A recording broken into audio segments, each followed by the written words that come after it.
to the annual SPL RBY Smogcast. This is so exciting. I've gotten really into podcasts lately, and so now I'm living my dream of being a podcast host. So it's really really interesting. But I'm Emma. And joining me today, we have a rotating cast, including two SPL starters, one that should be SPL starter if they wanted to, and then another previous SPL starter that probably could have started in some other years, but is still on a team and might play. And I'll let our guests introduce themselves. Hello, everybody. My name is Aliss. This year, I am on the team Raiders as the substitute for Serpy, as I have been for the 2 years before that. It's my third year in a row with Serpy. Before that, I played 2 years of RBY in SPL myself, so I have been around for a bit, but have not actually played one in a while. Next up, it's right. I know we're not really going with orders. Nicole, you can go if you'd like. Yeah, ladies first. Okay. So I'm Nicole. I'm the starter for the Sharks this season. This is my first SPL season. I've only been playing for 2 years, so yeah, I'm really excited to be here, and I'm looking forward to playing everyone. So yeah. Perfect. Narwhal.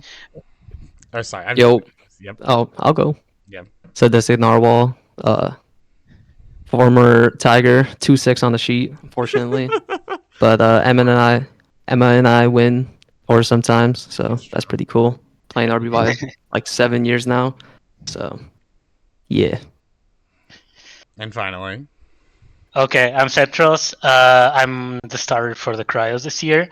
I've been playing for 8 years now, but with a really, really big gap, where I stopped playing for several years in the middle. So I'd say total I only have 2 or 3 years experience. But yeah, I'm really looking forward to this season. I think it was going to be really fun. I think we have a really good pool this year, one of the best in my opinion.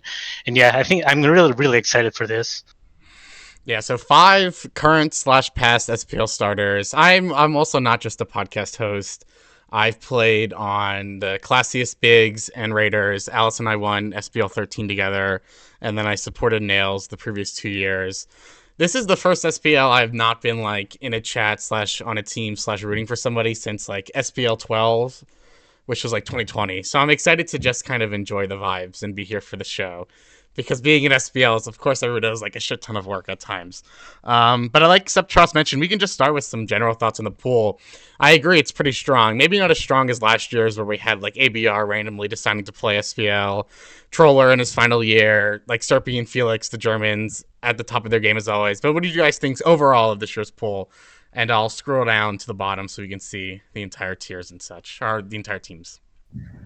As I said, I think it's one of the strongest pools. While I do agree that is not as strong as last year's, I would say we have here a top 3, top 4 pool ever. I don't know if the other ones agree, but that's my actual opinion. I would not speak quite as highly of it. I don't think it compares to, for example, last year or SPL 9 or SPL. Yeah, I think those two are the objectively best ones, and I think we can confidently say this one is not as good as those, but in the tier immediately below it for sure. Yeah, maybe. I think there's mostly a lot of very interesting storylines this year. For example, the return of Amaranth. I think everyone is excited to see that. I know, back. He was shackled. When we did this last year, at least I'd assumed that Amaranth would be starting over Kenix, so we talked about him the entire time, and then he didn't play the entire game, so that was less than ideal. But he is back to start. Genesis 7 returns to the pool for the first time. I don't have the exact number, but for a while. 5 years. Yeah, that's crazy. Spot. Returns, yeah. None other than Prince. And Spies hasn't logged onto Smogon in 2 or 3 years. Hasn't been involved in SPL since I think the one where he notoriously signed up and then didn't play at all. He's back. You have newcomers, Nicole, who's playing in their first SPL. Prince, Prince would sign up every year. He'd be okay, guys, I'm back, and then delete. And he's actually in the pool. He's actually playing. I'm so Prince excited. Playing is so hype. It's actually, extremely exciting. It's so hype. Yeah, when he signed up, the first thing I said was, how many times will he delete? And I was wrong. I'm very happy to have been wrong. No, I've been hoping for this for like the past few years. I'm like, come on, let us see Prince one time. I think like Yeah. Chuva mentioned me like when he signed up. He's like, what are the odds this happens? I was like, absolutely none. Like he's gonna delete. Like why are you Charlie Brown kicking the football? I mean, like it's when not gonna be there. But this time it was. When people are trying to guess starters in the beginning, literally no one was including him, despite his sign up being there. That's right. Yeah. I think all of us, except for Nicole, I guess, have been around for long enough to have played Prince before he like took his break. And I think it's very safe to say Prince is one of the greatest players that has ever touched this tier. I don't know, think like that's a lot of anyone people would just ever disagree with don't that. know about him. So it's amazing to see him try his hand at modern RBY because a lot has changed in the past 5 years. Yep, that's the most exciting part about it. Let's see how he adapts to the new metagame and to the notorious shift in mindset that has been in playing over the last 5 years, which is, I believe, his last SPL playing RBY was 5 years ago. There's been a notorious change in how people play since then, and I always find it really interesting to see how old players adapt to that.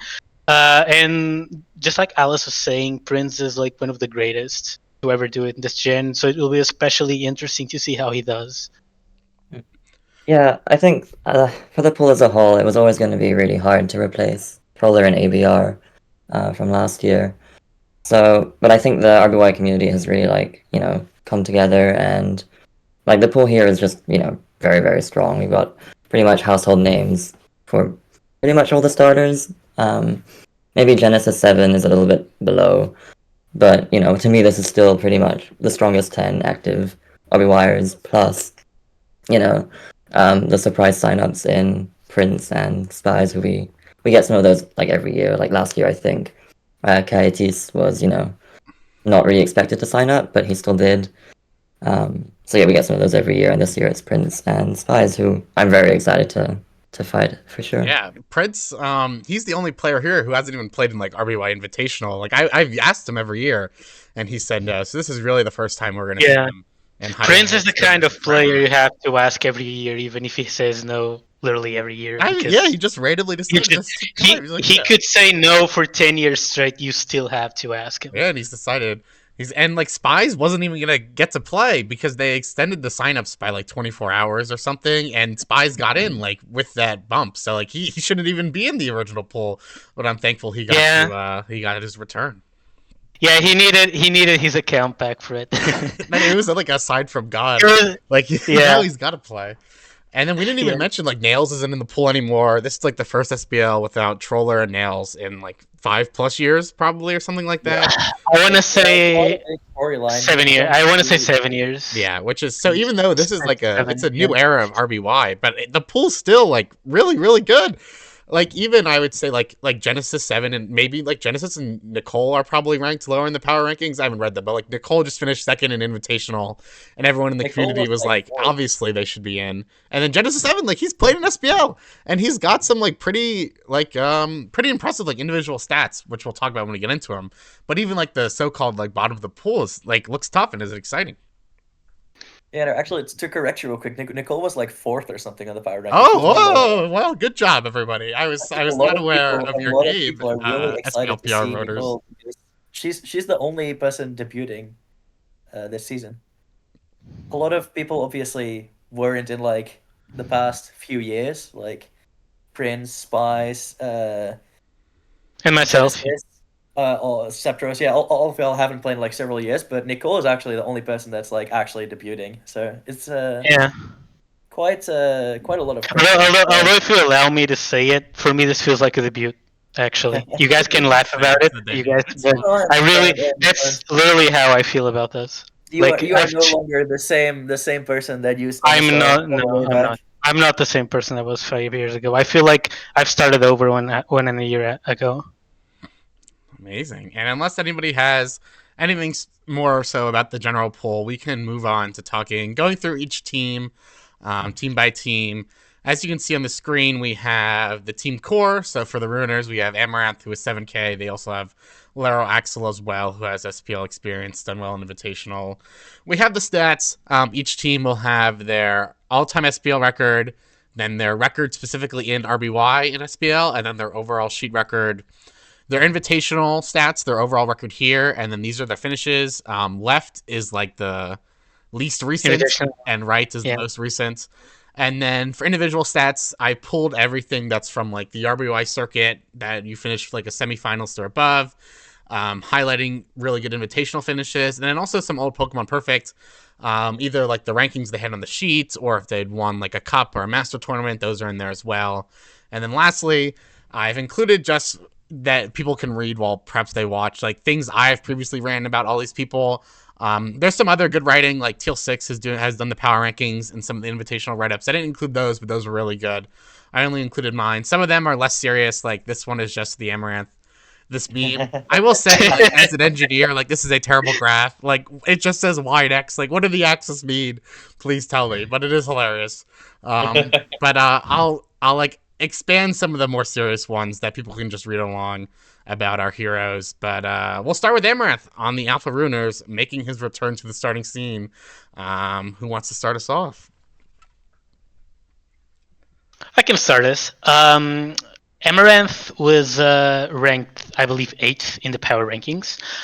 I do want to say that the fact he's ranked 8th in the power rankings is a testament to how good the pool is. I'm going to say that I think, and you're going to hear me say it later about another player too, I think he got a little bit shafted in the rankings, but I'm going to be honest, due to the nature of the pool, I think everyone who would end up in number 8, number 9 in the power rankings would be kind of shafted, really, because there's no world where a player like Amaranth should be ranked number 8, but someone has to be number 8. And yeah, I think Amaranth, like, as a player, it's really cool how he's never afraid to try anything in a builder. You can see him, if he thinks the best Pokemon to use against you is I don't know, Hypno, he will use Hypno against you, like, no questions asked. I think he's contributed a ton throughout the years for RBY. I think one of the people who contributed the most to RBY, not just in his playing, also in like pushing metagame advancements through a lot of his creative team building that I really, really like personally. I think that's his greatest upside. I would say that maybe one of his shortcomings is perhaps his proneness to tilt a little bit. I do think that in SPL, knowing him, that will probably show up less. But that is something I could say about him.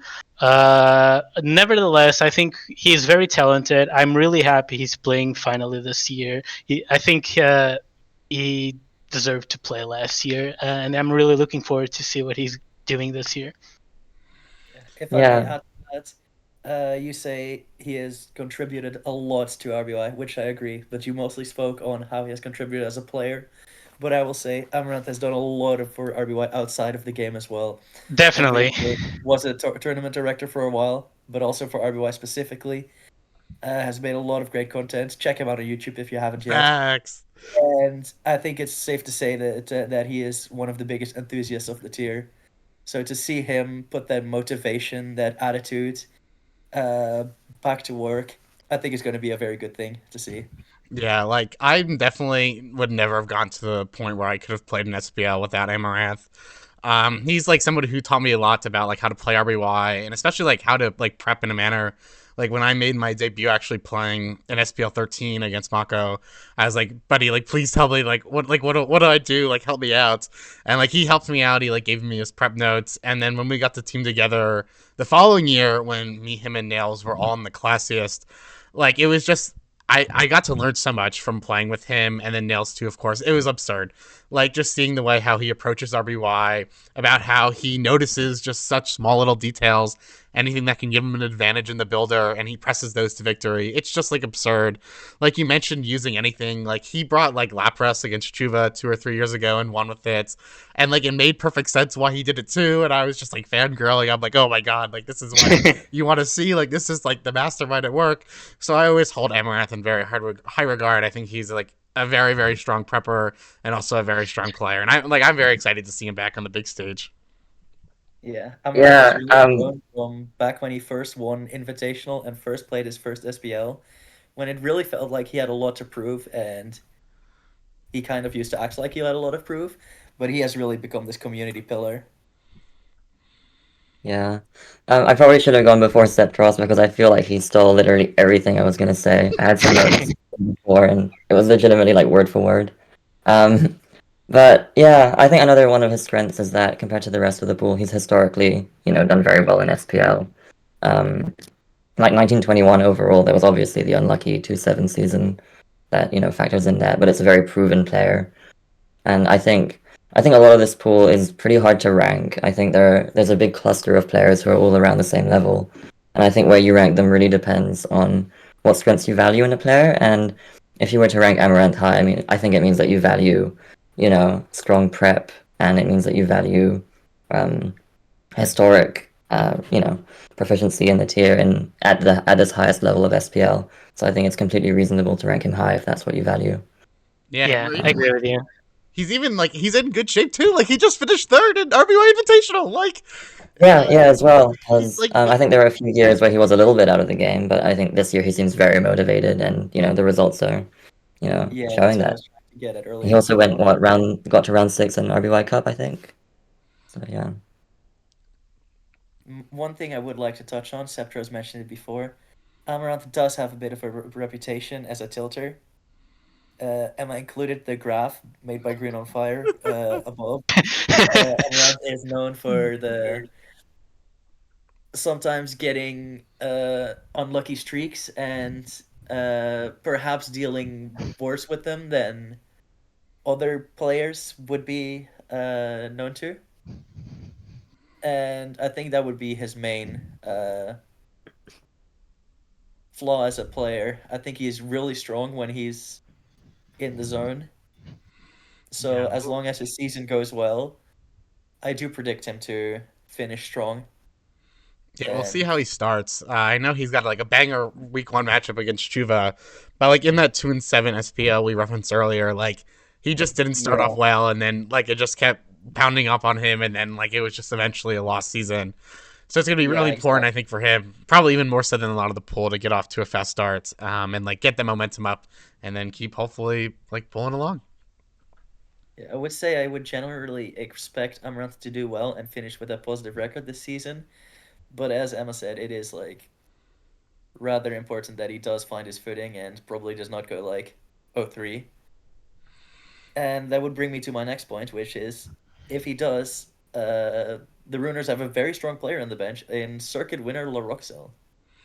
Yeah, I completely missed that. I have obviously, or if people have not, I've not really been paying attention these last 6 months to RBY at all. But I saw my boy; he won circuit. I was very pleased.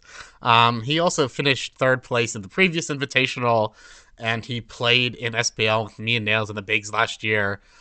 So a very maybe like I don't have the entire pool in front of me, but maybe one of the best. Like, oh yeah, if your starter struggles, like you have 3rd place invitational Laraxel like waiting in the back, which is not something that like every team can say, especially like since like other teams have to switch spots. I'm not sure if Laro's playing anywhere else. I haven't like looked at the lineups, but like he might just be able to slot in there, which is huge. Yeah, I think many people were considering that Laroxel could have taken the last starter spot. I think for me and several others, it kind of felt between Genesis 7 and Laroxel before the auction. And Iza as well. Right, and Isa. Just want to say though, regarding the added thanks. Regarding the thing Alice mentions regarding the attitude, I think a lot of that comes about when you really want to win and you're very passionate about the game. Because I know I've had times where I prep really hard and it pays off and it feels really good. So for someone like Amaranth who puts in a lot of time and bro has like 9 monitors up, like a hedge fund trader looking for what turn you're switching to Snorlax or like you're resting, bro. Like when you do all that and like you just get unlucky and you go 3, it's like, yeah, it feels fucking terrible. So not that you can do anything about it, but Amaranth's really just I assume, you know, he just really loves playing, and it's cool to see him back. Like he won the first invitational mad long ago, and then, you know, he's back now and he's doing well. So it's cool to see old folks coming back. I will issue a correction. Laro is starting in Scarlet and Violet OU, so he can't directly swap. But I assume the Ruiners have like an SV bench guy that can play and move Laro to RBY, and it shouldn't be the end of the world if necessary. But he is playing already. But yeah, unless anybody has any last comments about Amaranth, we can put the Ruiners RBY core into a tier. Yeah, for me it's tier 2. It's Yeah, I agree. It's part of the cluster, and I think they all go in tier 2 for me. Yep. I'd agree. All right, fairly easy one there. We will place the Ruiners in tier 2 for now, and we will move on to our next, the Circus Maximum Tigers, featuring Genesis 7 and his big return from SPL. They also have Don Eduardo or Kenix, who is playing GSC, Shiloh, who can summon to RBY, and then M Dragon, who is, of course, one of the best players of all time, is one of the managers and could offer support. Genesis 7, along with Prince, is one of the few players I feel like I have not written about in either SPL or Invitational. So it's very exciting to see him on the first time in the big stage, at least for me personally, as a fan. What do we think? Okay, I'm gonna let you talk now, Nicole, so that you don't say okay. you're gonna say. Yeah, so Genesis 7, he's been around for a while, I think. But since I've started playing, at least, he's mostly stuck to his comfort zone, which mainly consists of like Alakazam and Turn 1 Thunder Wave. I'd say he knows it pretty well, but I think in SPL you really need to do a little bit more, just like in terms of variety. And I think his level is good enough to beat most of the player base, as evidenced by his placement in finals for both Circuit and Global Championship, I believe. Yeah. But for me, it's still a little bit below everyone else in this pool for me. So I think not everyone can do well, and I think he's the most likely to do poorly, in my opinion. He can definitely be inventive. I distinctively remember our set for SPL, I believe 11, where he definitely deviated from his comfort zone. He also had a very notorious comfort zone back then, and he showed an ability to deviate from it. And he was, interestingly enough, also managed by M Dragon in that. Yeah. And I remember discussing it with them and Genesis more specifically about how they were trying to deviate from a comfort zone in a way that he also felt comfortable with. So I think that's what we can expect from him this year too, especially since they're both reunited again. Yeah, I think like historically, like the challenging aspects I would say for like any tier that comes from like transitioning from like doing well in Circuit to being drafted in SPL is just really like, can you step out of your comfort zone? Like it's a lot easier to like bulldoze Circuits kind of running through the same few cores, where a lot of it's just determined on like your Pokemon scale rather than your preparation scale. And then we've seen examples of people when they get into SPL and they're forced to adapt and they just can't. But like from what I'm hearing, Genesis 7, which I'd agree, from just what I've seen over the past few years, can't stick to his comfort. But if he's shown he's like can be an SPL and he can adapt, like that's already huge for him as a player. Yeah, it's honestly, to me, it's rather impressive how Genesis had a bit of a resurgence this year, I would say. He's kind of before this year, it had been a while since I had seen him play at this level, but he had a very nice RBYPL. I played him twice there, and he obviously did very well in circuit tournaments like Nicole Sceptross just talked about. And it really feels like he's been picking his game back up. So I would definitely not write him, count him out anytime yet. Although I will say, he does seem to be the last holdout on being a Lapras believer in 2025. And I can simply not fuck with that. That's 2 Lapras mentions in the first 24 minutes of this podcast. That's like 1 per 12 minutes. That's the real statistics. I'm sure. As a boomer, I wholeheartedly approve. Well, Ollie, yeah, a newcomer, Ollie loves Lapras as well. So if he keeps rising, maybe you'll see more of that. Something to keep Yo, an I was eye gonna on for mention sure. the Lapras. because in RBYPL, I saw the replays. I told my team, yo, this guy is going to bring Lapras. And then he brought Lapras and we lost. And I'm like, come on, man. Oh man, not great. But yeah, I mean, like, he's done really well in the circuit this year. Finalist for the circuit overall and global championship, back to back, like global championship finalists, which is like really impressive and pretty rare. He's also like, even back in the day, had like did pretty well in Pokemon Perfect, like 15 on the rankings, won a cup, won some other things. So it's really impressive. And like RBY support, I mean, Kenix like bulldozed through this poll last year. So like he'll be around. Shiloh, I always hold in high regard, and as we mentioned, M Dragon. So he should have a lot of help to help maybe reintegrate himself in SPL and maybe change things up. But I'm excited. Like, it's just another fun storyline for this SPL. How will he adapt in his return to the big stage? Yeah, he's that kind of player that doesn't like show up in the spotlight too much, but you tend to see him have deep runs fairly frequently. Just this year alone, the circuit and the GC, and then Pokemon Perfect, it was a lot like that too. You would not like commonly see him in the finals of the tournaments, but you would commonly see him go very far in them. So he tends to be not on the spotlight as much, but he's shown he can win, and he's shown he can win consistently. Yeah, and I mean, if he's an SPL starter, like, it looks like I have to invite him to RBY Invitational. I feel like every year he's like the last person I didn't invite in, and then I feel bad. But this year's your year, buddy. So that's exciting. Any last thoughts before we put the Tigers RBY core into a tier? I hate getting match versus G7. I'm like triple negative versus that guy. I swear. So what do we think? Where are we putting the Tigers? I think he has to be last. I think we all agree on that. But I would really say I do rate G7. Yeah, that's the problem because anecdotally, like in my experience, he's very good and I don't like playing against him. But if you have to go tier 1, tier 2, tier 3, right? So tier 3. We'll put him in tier 3. But again, like, it's SPL. You can be in tier 3 and like it doesn't really matter. Anybody can show up, and all these players really good. All I want to say is that I saw Rudolph, Shuva, and friend of Mr. Golem being ranked number 10, and we all know how those stories ended. That is true. Shuva's debut was I am number very 10. glad Genesis changed his mind about signing up, because I asked him at one point if he would play, and he said he was not planning on it. And then I guess he did really well in circuit, and he seems to have changed his mind. So I think he will be a good addition to the pool. I think he will play some entertaining matches. Back on the tires. Very exciting. We'll move on now to the Congregation of the Classiest, which has Kaz for 3K, RBY, Legend, B-Heat, also McMegan on the bench to offer some potential support. Kaz is his second SPL in a row. I think he went like around 4 and 5 last year, so not incredibly flashy, but still like put on a show. He went 3-6, but he had a very unlucky run. Yes, and yes.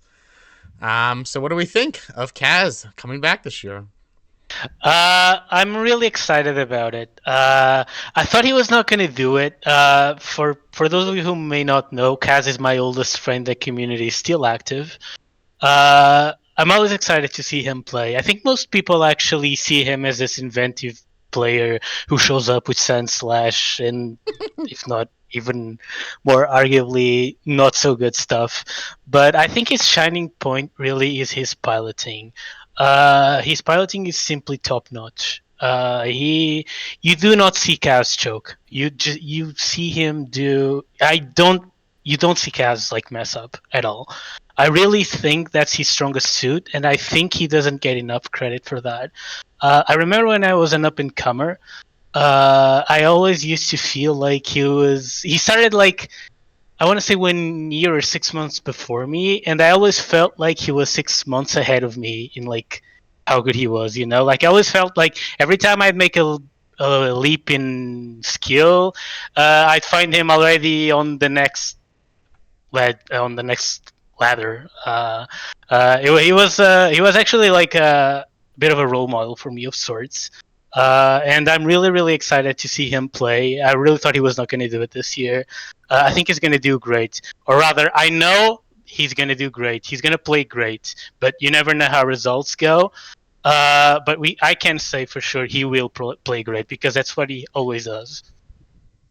Yeah, Kaz is really interesting to me because he has pretty different opinions on the game to most of the players in this pool and really in the player base generally. Like you said, people often talk about like the sand slashes and so on. But to me, the main difference is really when it comes to like dropping Chansey, and it leads to him playing like some really like explosive games that you don't see too often. And what I really like about Kaz is that he's probably like one of the best, if not the best, Chansey-less pilot. And you see this when other players try to drop Chansey and play the game in that fashion. They often seem really lost and uncomfortable. And I've experienced this myself when I've tried to drop it. It's definitely like hard to go outside of that comfort zone. But you watch him play and like it's very natural for him. So that's really special. To me, it's just really impressive that he's put the time and effort in learning a very different way to play the game. I'd also say that expectations for him are probably a bit lower this year after he went 3-6 last SPL. And I don't think he had a ton of results in OU this year other than like a good World Cup and the Ladder Tour final. But I think that his SPL was pretty unlucky overall, like Sept said. Definitely. And he didn't actually get to use a lot of his, trademark less standard stuff. And in fact, actually, one of the only times he did use that was when he beat ABR pretty convincingly with Chansey-less Jinx Me Exap. The lower expectations might also be a good thing for him, actually, just because like they get to remove some pressure, and he can become like he might gain some ability to be a bit more like free spirited with his team choices. So I'm really looking forward to it. This is one of the players to watch, in my opinion. I remember last year, like, Kaz was a huge enigma to me and Nails when we were preparing because we played him week 2. And I remember the beginning of the year, I told him, I was like, if he brings Sand Slash week 2 and we lose, like, I'm done. Like, I'm going to cancel, or I can't do this anymore. So thankfully he did not do that. But you're right, he was, like, surprisingly standard, at least in the first few weeks. Before maybe like the pressure came off and he got back to his roots. But I'd agree the point about like no longer being in the spotlight could help. I think we saw something similar to Chuva like back a bit ago. Like I remember he lit up SPL after being ranked 10th, and like he was like the face of the tier, and then he kind of went into a bit of a lull, and then after those like really high expectations like came back down, like Chuva shot back up again, did like really well on Invitational, and like got like went positive in SPL this past year. So we might see like a bit of a resurgence there, and I'm really excited. Like Kaz is he's like an enigma to me, and he's just so like incredibly intelligent when he talks about RBY, which is so much like everybody else in the tier. So I'm just really excited to see his take on the current tier. Yeah, I would like to agree with your positive thoughts on how Kaz thinks and talks about the tier.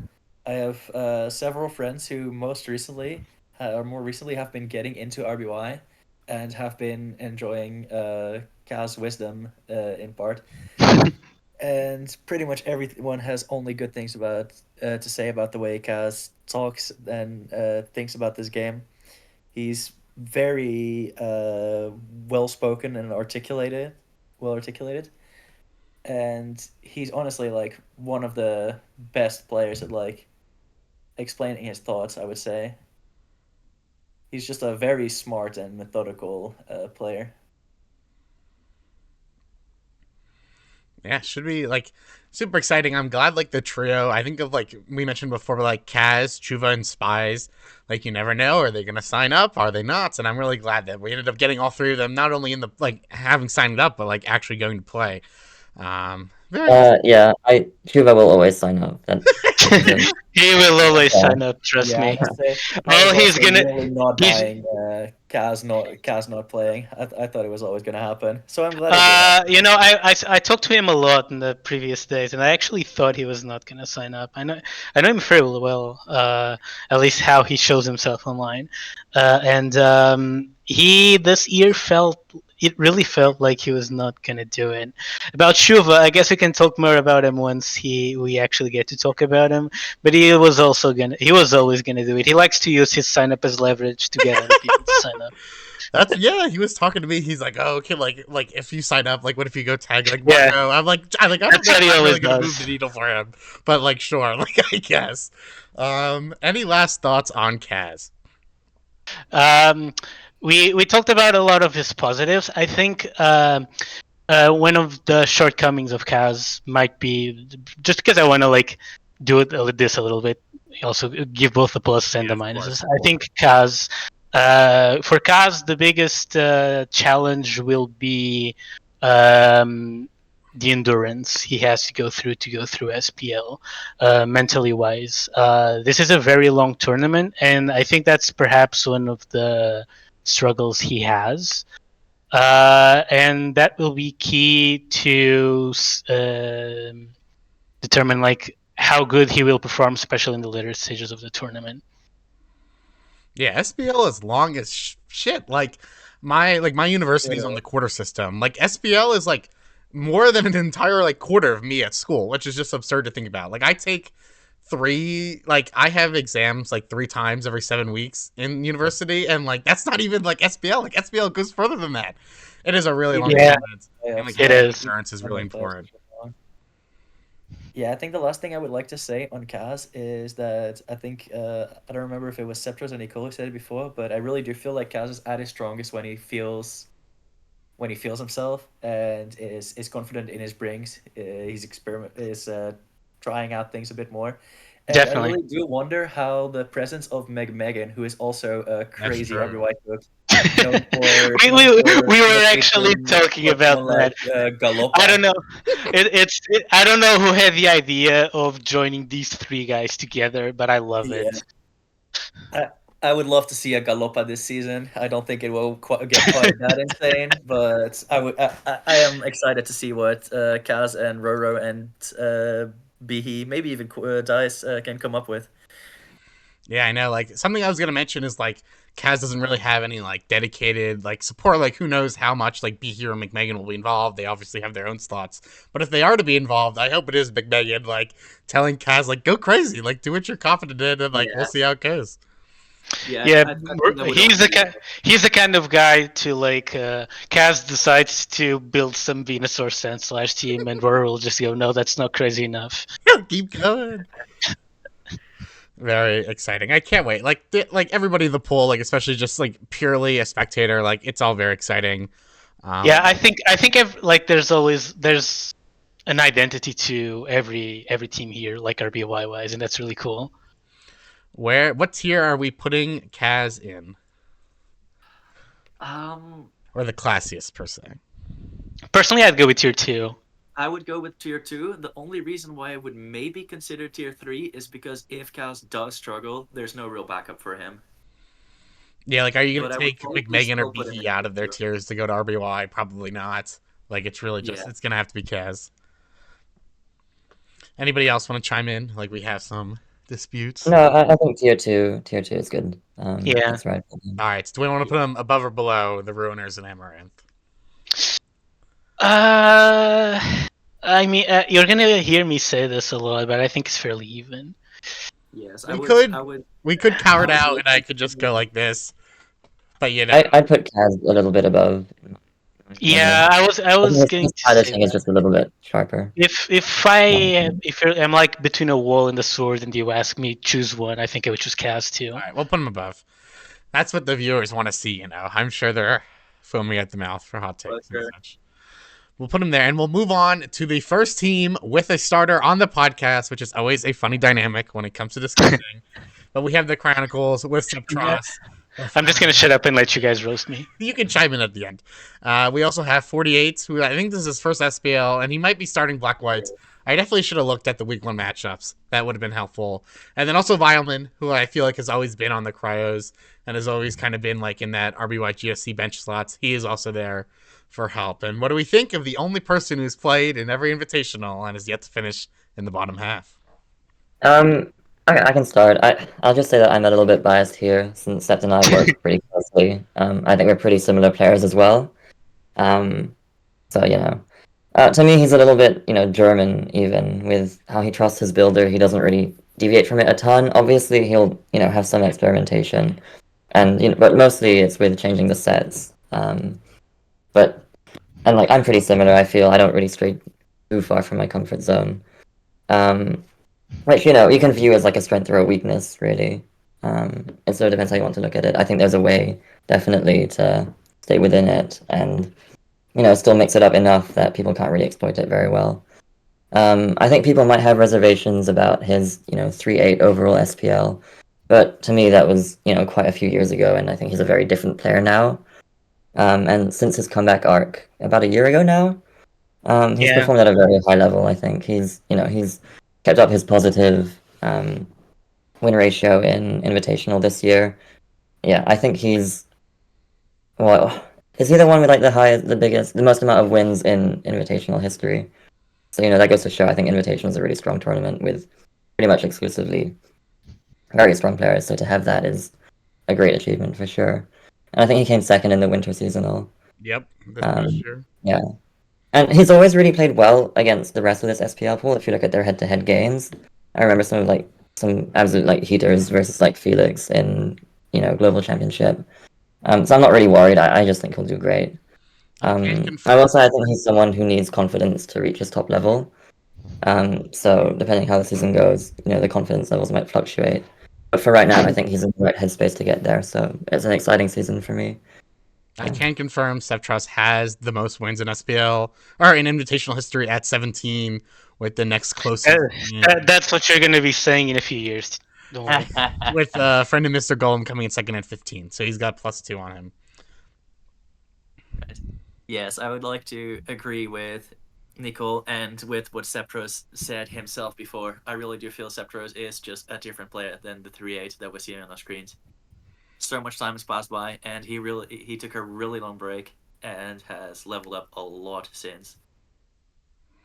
Yeah, I wanted to comment on like the mental aspect. Like I'm really into Severance right now, which just started season 2, and like movies of that sort. But like it's fascinating to me, and of course I'm just speaking very broadly. Like I'm not in anybody's heads, but like one could like we've been talking about like players like maybe Chuva or Kaz like thrive with kind of less expectations. I remember Chuva even telling me like don't hype me up in the introductions. Like please just tell me I suck.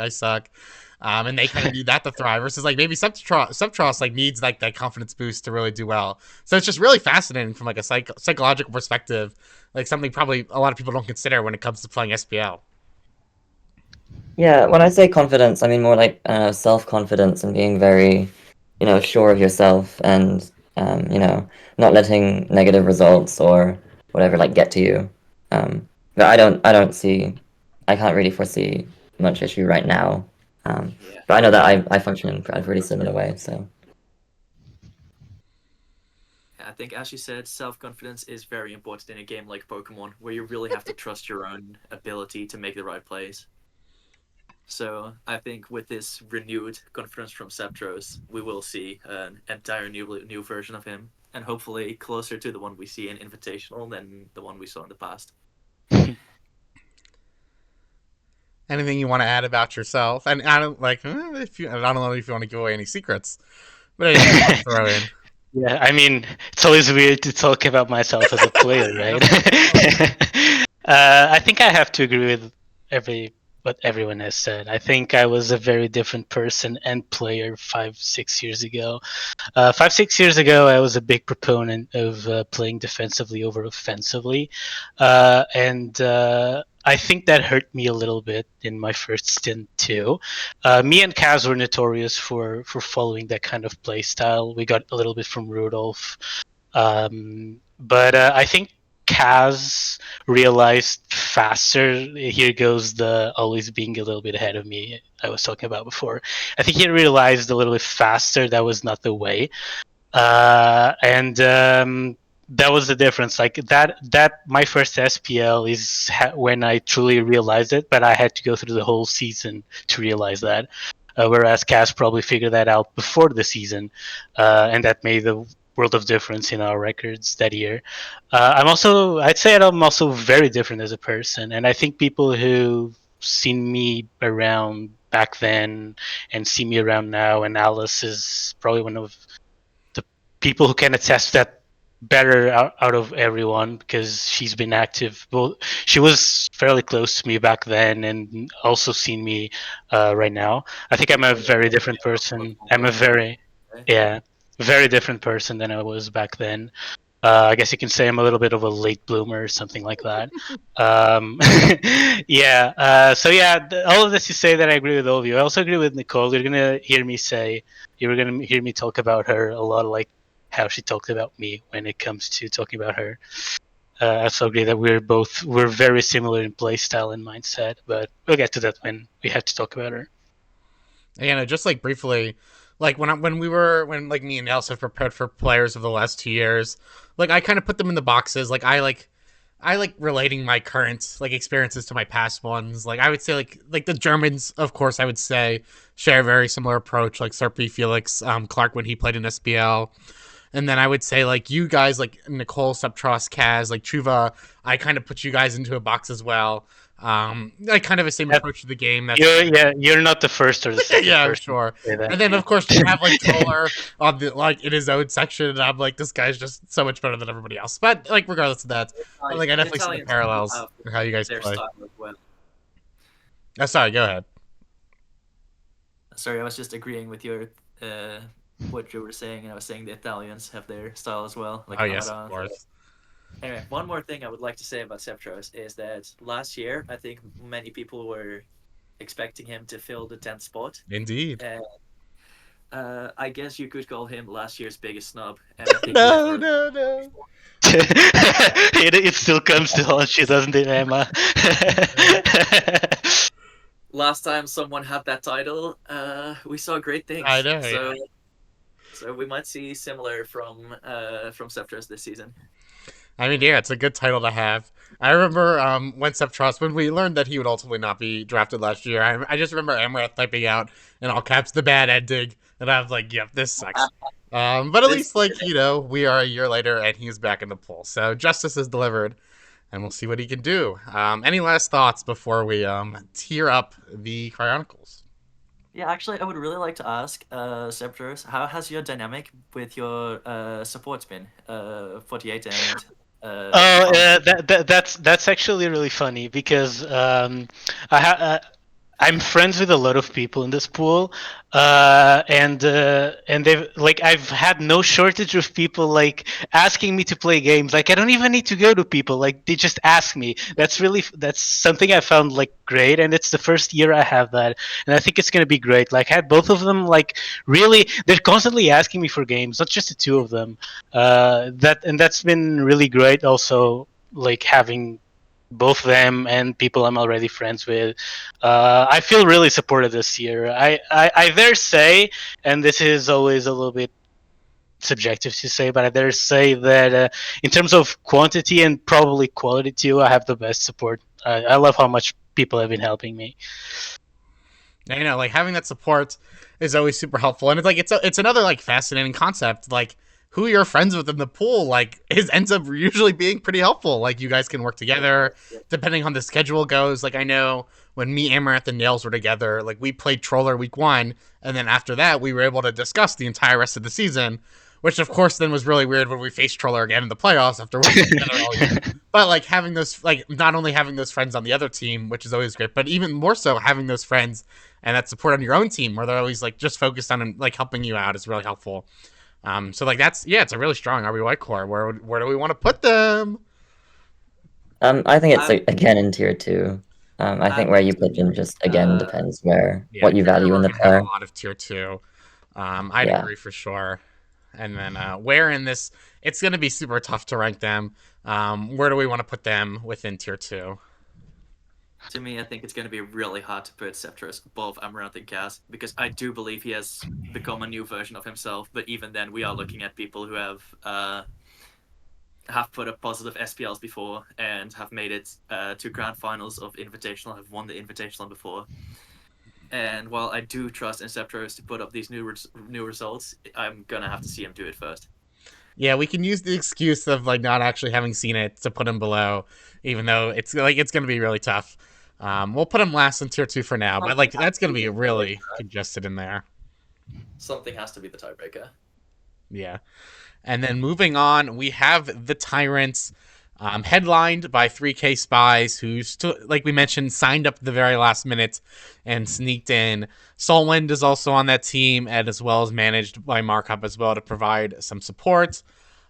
Spies, we'll open these up. Just to quickly mention his background, Spies he went 6-3 in SPL 1, which is, I don't even know what year that was. Disappeared for a while. He came back in, I believe, SPL like 13 or 12. He didn't do too hot there with the Tyrants there as well. But then after he played that year, he like won RBY Cup. He was the first overall seed. And then he came back for SPL 13. So yeah, that was SPL 12. And then SPL 13, he was on the Kairos. Things looking up. And then he mysteriously vanished. We didn't see him at all. He came back to play RBY Invitational in 2022. And then we didn't see him since before this past invitational where we got him. And then he actually first like logged into his Smogon account for the first time in 3 years to sign up for this tournament. So he's been very mysterious, but he is back in the spotlight of SPL. What do we think about Spies? Want to go first, Nicole? Okay. I don't really have much to say about him because he hasn't really been very active, at least in tournaments in the years that I've been around. Other than invitationals, I suppose. I will say that he has still been pretty active on, ladder and playing friendlies with other top players. So for me, it'll be very interesting to see his level on the biggest of stages, really. I wasn't around to watch him at his peak, so it's mostly unknown for me. I did watch, obviously his invitational games, where he finished 1-2, and I thought he got pretty unlucky, really. But obviously we didn't really see much more of him, unfortunately, so I don't know. I think others will have, better insights than I will. Yeah. Well, go ahead, Alice. Yeah. Spice, quote-unquote peak of 2022, I think it was, when he won RBY Cup and such. It overlapped a bit with when I was playing RBY and SPL. I played him. I think he was actually my first ever SPL match. There you go, some more. Continue. I remember prepping for him, and I was like, dude, what the hell is going on here? He had like 0 Zapdos, 0 Alakazam, stuff like that. And I must say, I beat him that match, and I was like, okay, this guy, not that good. And then like a few months later, like I think like 3 or 4 months later, he won RBY. Yeah, it was absurd. Spice has he has shown the ability to be able to get into it very easily.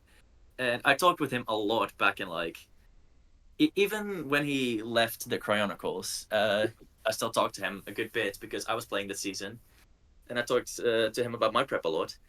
And I've come to really appreciate Spice's mind on the game. I think he is very capable, and I'm excited to see him back. I think like obviously he has not played tournaments as much, but I would still put him up there in raw games played, like maybe only behind Shuva. He plays a lot of ladder. He plays the Fight Club tournaments occasionally, but I would definitely expect him to be in shape.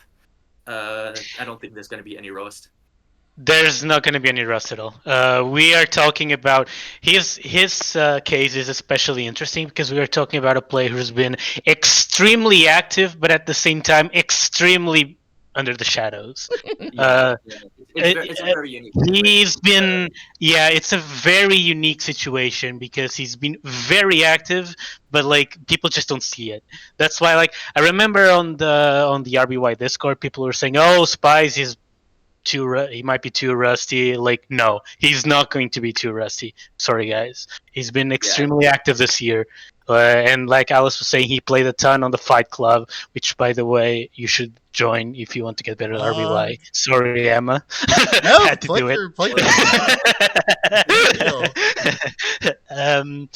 And yeah, he's a player I really appreciate. Like that RBY Cup finals versus Maya was one of my favorite sets to have ever watched.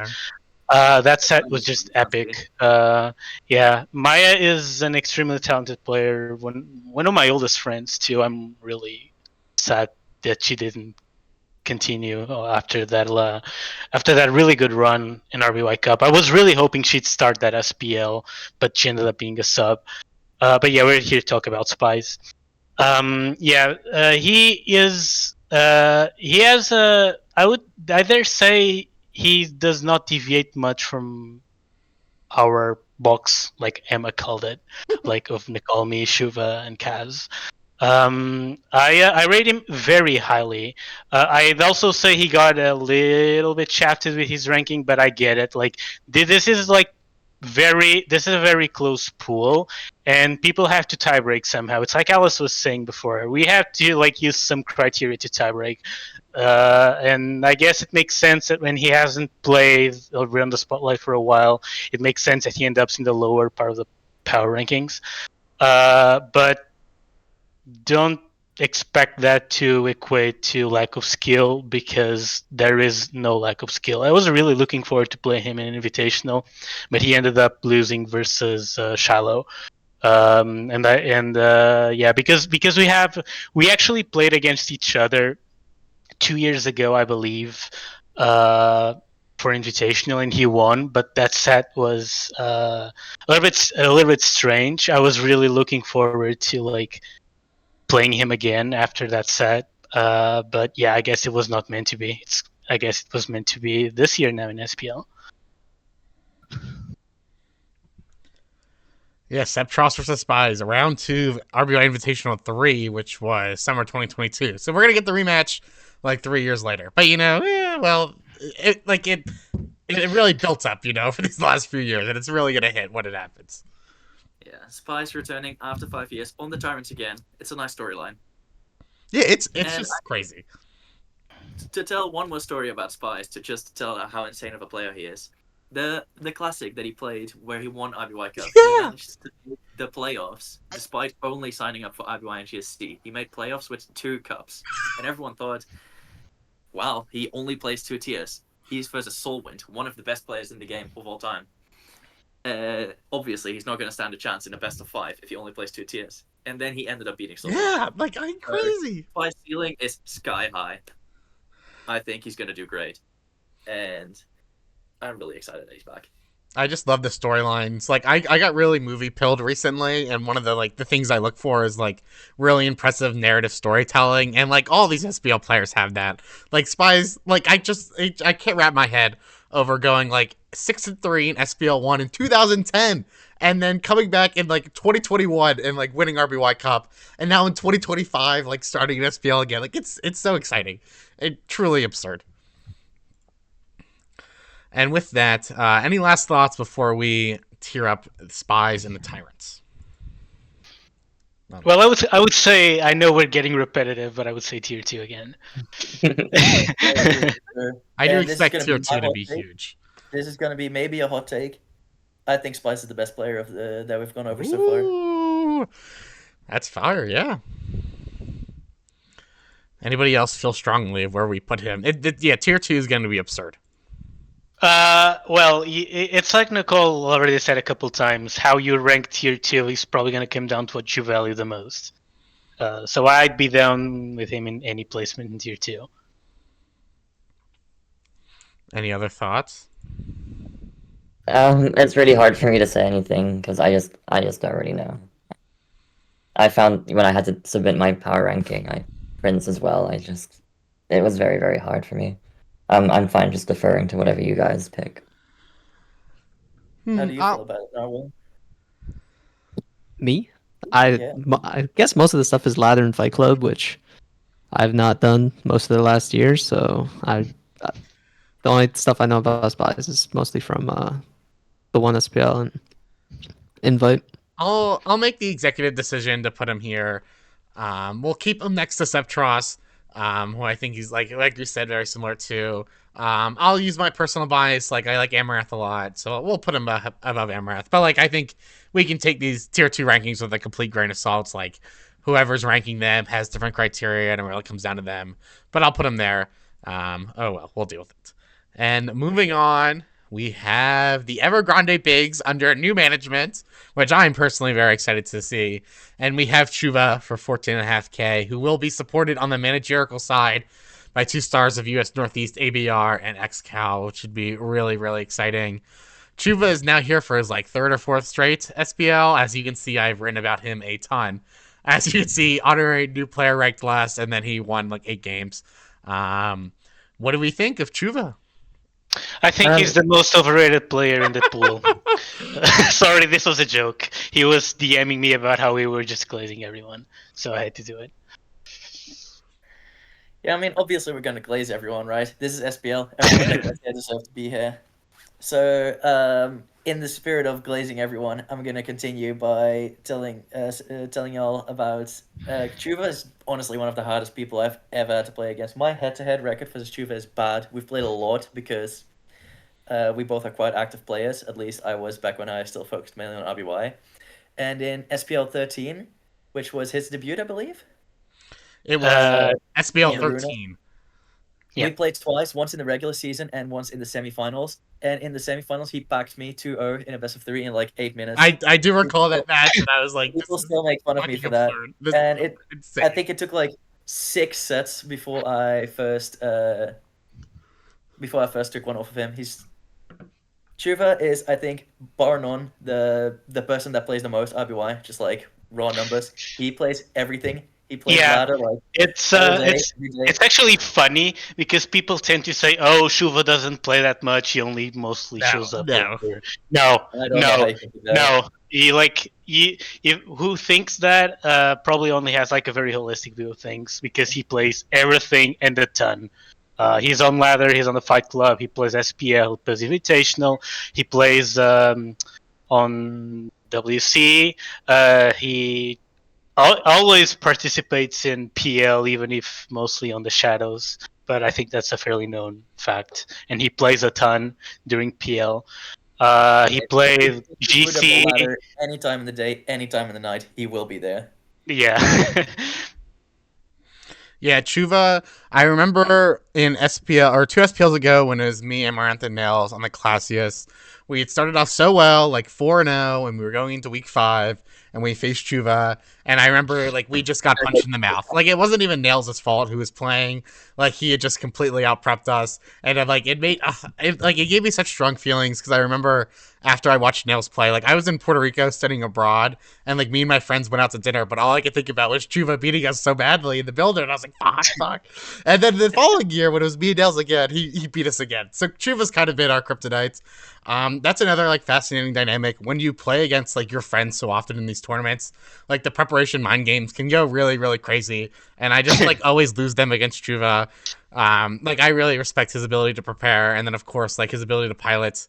He's a crazy good player as well. So I'm super excited to see what he'll cook up, especially with ABR and XCal, who I I obviously hold in, like, really high regard, both of their abilities as players, but also, like, how they helped us in World Cup so much. So I'm very excited for the bigs, especially since I played for them last year. Another thing I want to say. Oh, sorry, go, Nicole. Yeah.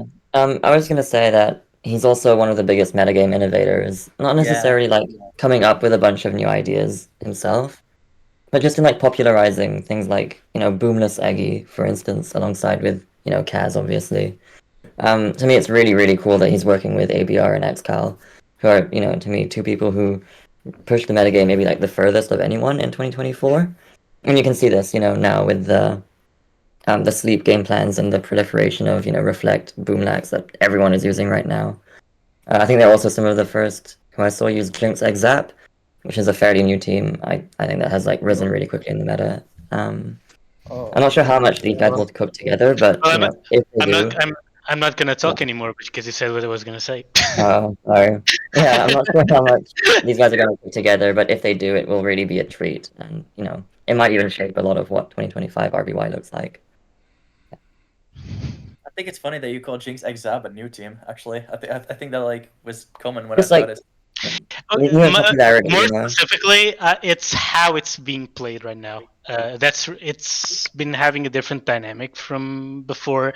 It's not just like slap these 3 together with the 3 normals and call it a team. No, that team plays in a very specific way, and that's what Nicole's talking about.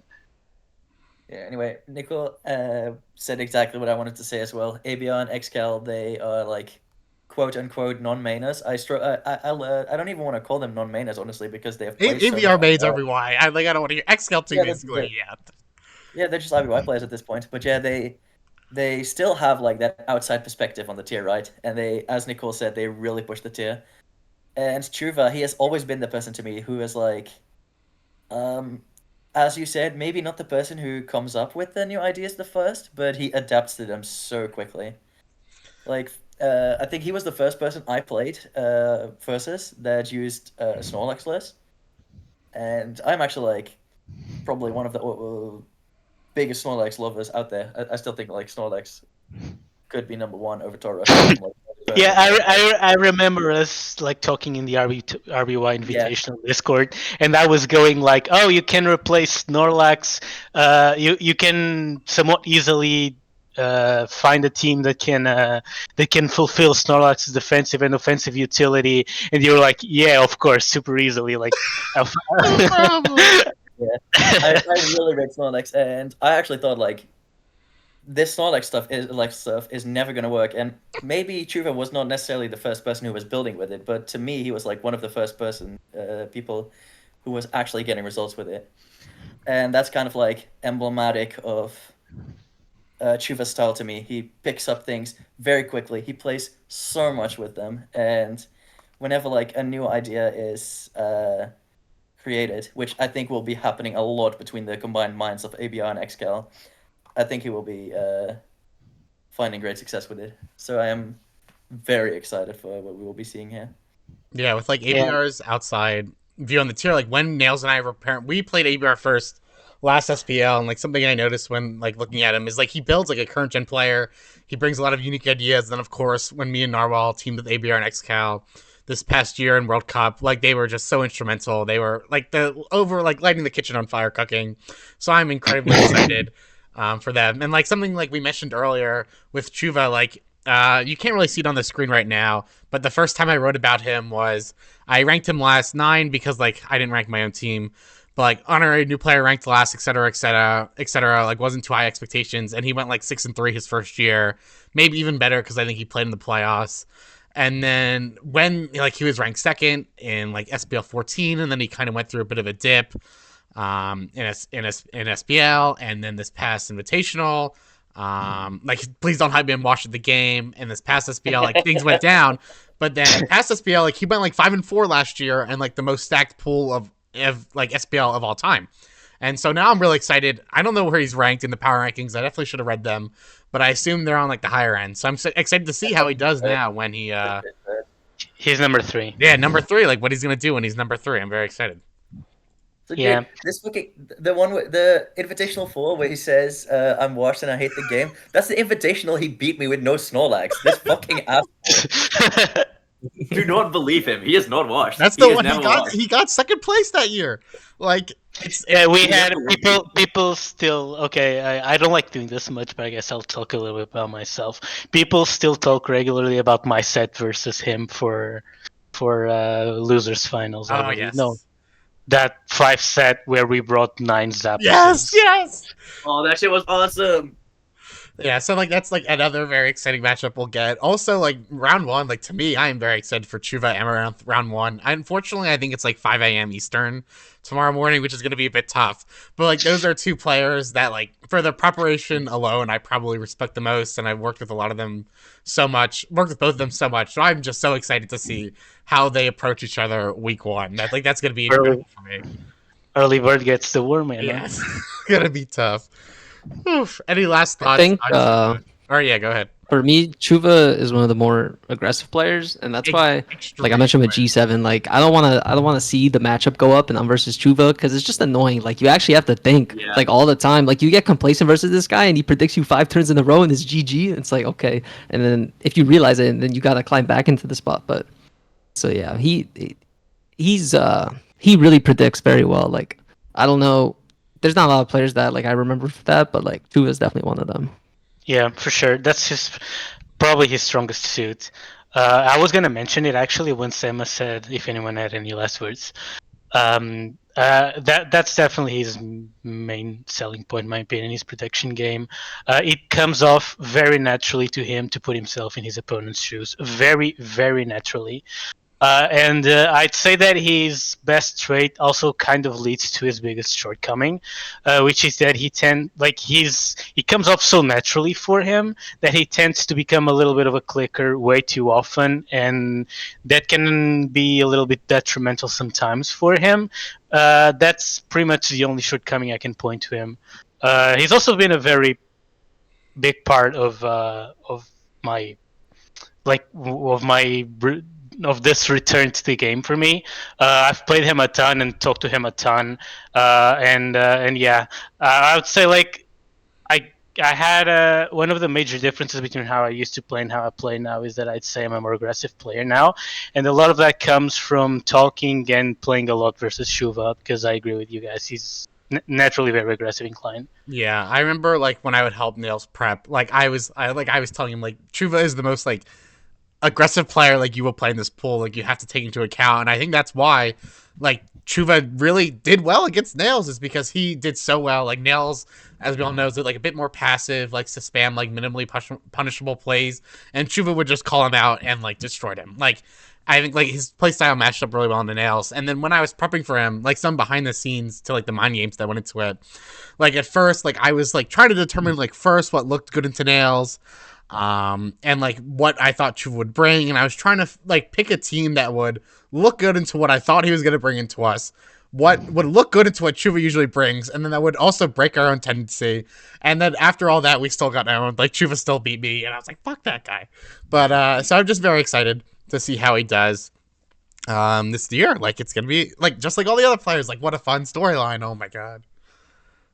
Yeah, to me, I think there is zero chance that Chuva does bad. I don't think Chuva has ever had a bad SPL, but like he's on top of his game. He is with ABR and XCal, which I think is like the best possible manager core for like an RBY to like flourish with. So I think 6 wins at the minimum. 6 wins at the minimum. You heard it here first. Yeah, Chuva has never been bad actually. Like I don't know if many of the viewers remember, he came out of absolutely nowhere. Like I think his first SPL he went 8-3, but even before that, he like he signed up for like his first circuit tour, and I think he like did super well. And people were actually thinking like, dude, this guy signed up and immediately started playing RBY. He has this stupid username. He has this profile. He has this profile picture, which is just like a fucking in-game picture from Red and Blue. And people were actually talking like, is this an alt? Because he was so good, so quick. So Chuva has been one of the most constant presences in RBY in like the past like 5 years. Yeah, since SPL 13. I think there's zero chance that to clarify, his worst SPL was 4-6 in SPL 14, which like isn't even bad really. I think it was a Stadium OU tour that he won before that SPL, and I saw like the Stadium OU tour. I was like, Chuva, who the fuck is this, bro? Stadium OU, like sure, buddy, sure, buddy. I don't know if we can translate his tag on stream, but like, no, I'm not gonna. That's Portuguese actually, and I'm not gonna translate it. Like, I'm just not.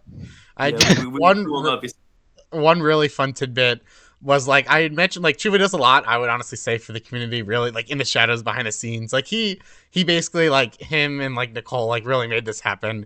He's like, where's the SPL cast? Where's the SPL cast? I was like, geez, give me a break. But like just like in passing, I was like, oh, Chuva would actually like be a good mod, like if he really wanted to, but he's not too publicly facing. And I remember like a super mod told me like if you mod him, like he would have to change his username because it's not appropriate. And I was like, well, he's never gonna do that. So like it's not happening. But I found that pretty funny. All right, any last words for real about Chuva? I said that and then we all had more to say, but it was all good. And then if not, where are we putting the bigs? Tier 1. I mean, it's tier 1, yo. Like, yeah. If not for Shuva alone, for those two names next to him, like he has to go tier 1. It's just like it's so exciting. I'm really excited to see, and like Chuva Amaranth, like that is like my Super Bowl for SPL. So I'm very hyped up for that round 1 match. Next up, we have the Scooters with Felix 23K and his friend Ryzen, who I believe is starting in SS and already won his week 1 match. Yes, he already won. Yeah, he already won. We have Felix, who I've like notoriously not given enough credits.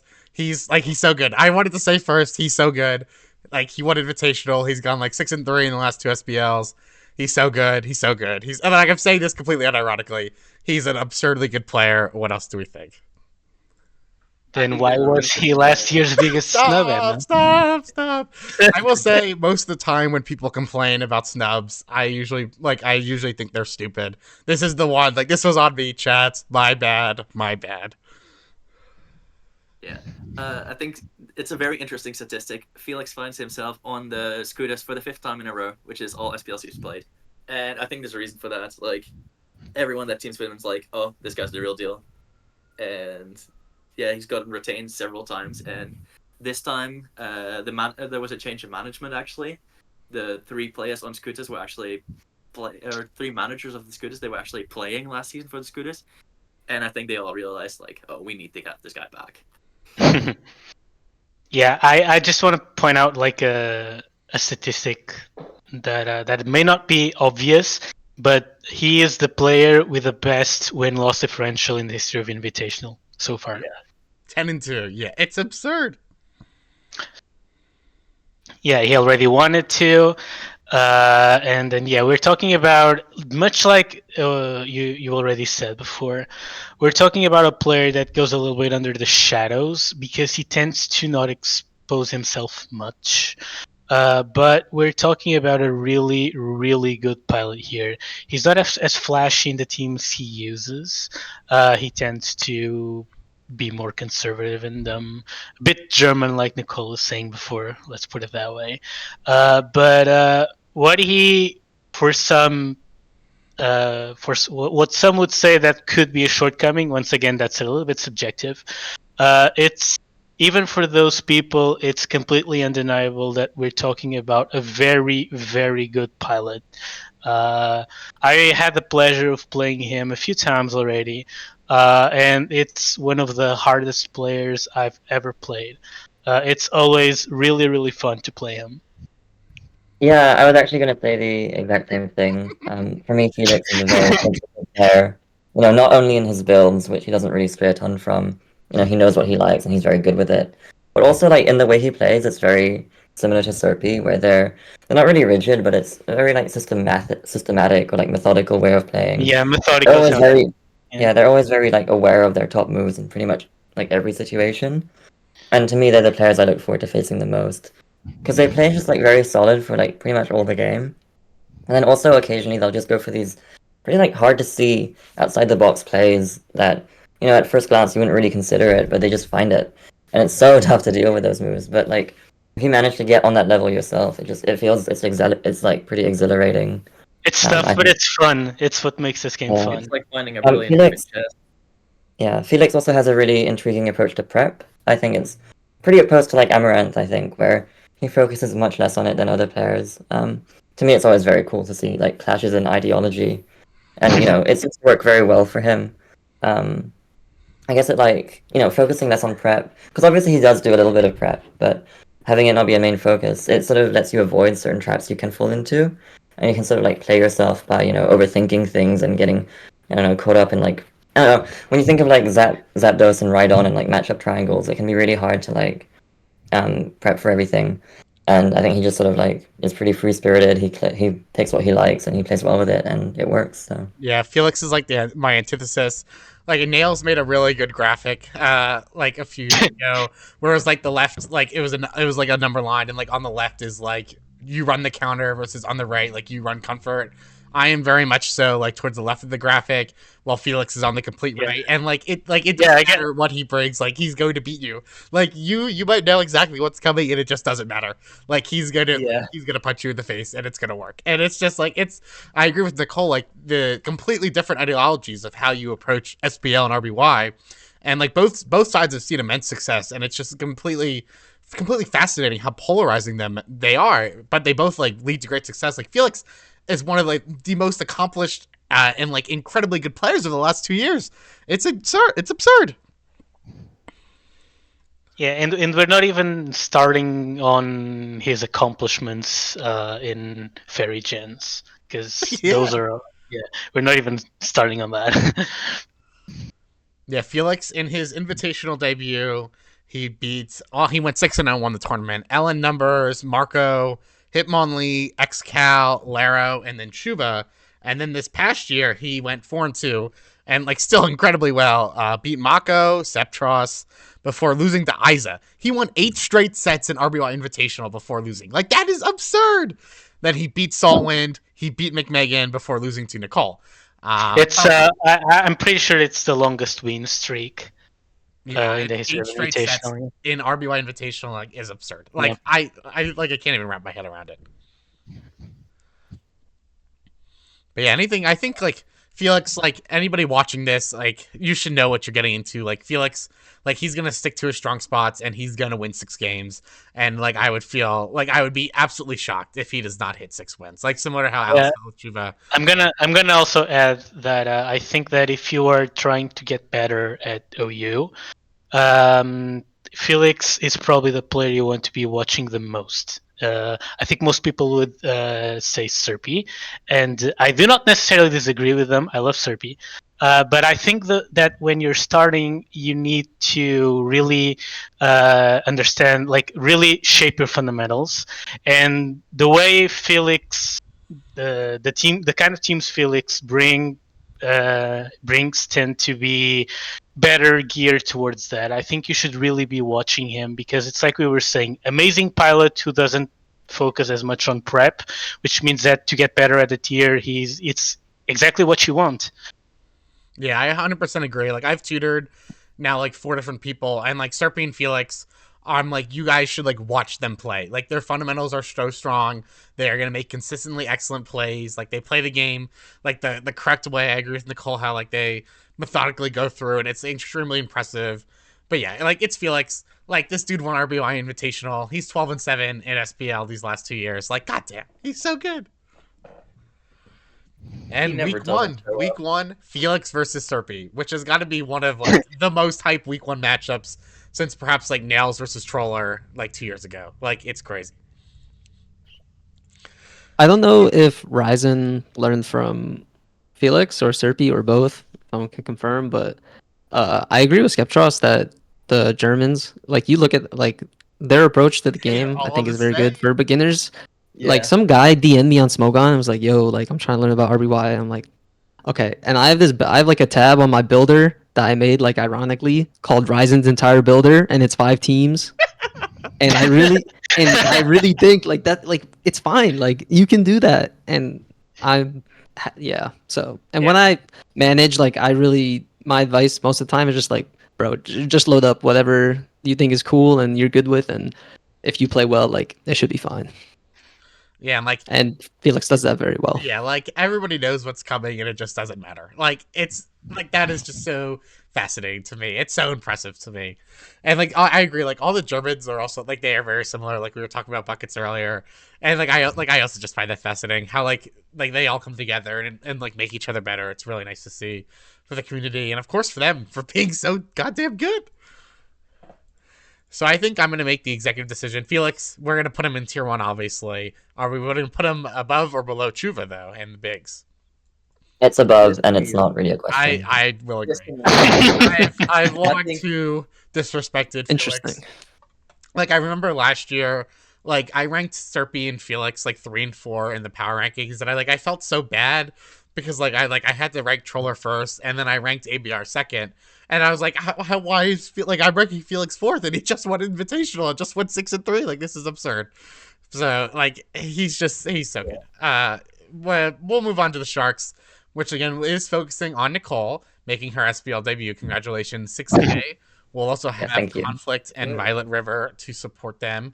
They are the only player here, like we said, making their SPL debut, so no SPL stats, but has played in the last 2 Invitationals and after making their way through play-ins. But a top 32 finish last time, got second this past year, which definitely helped their chances. And what do we think about Nicole? Sceptross, you want to start us off? Well, much like Nicole said when she talked about me, I have to say I'm a little bit biased here because the two of us work together a ton and talk a ton. I agree. We have a very similar playstyle. We have a very similar approach to team building, to mindset. I think she's going to agree with all of those. I think, honestly, even that invitational finish helped put her on the map.